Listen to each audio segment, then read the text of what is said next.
What's up mga wagswi? Mayong hapon na na. Manamatag buga. Tapos landong na pod ang panahon pod.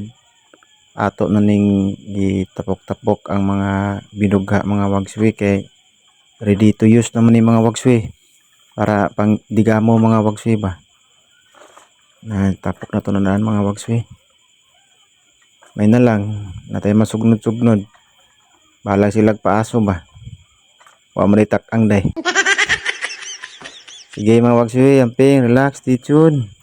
Bakit kung sino pa ang siyang marunong magmahal ay siyang madalas paiwan ng di alamang dahilan. Bakit pa ba nagawa? Nasaktan ko ang isang tulad mo na labis na nagmamahal. Oh, no.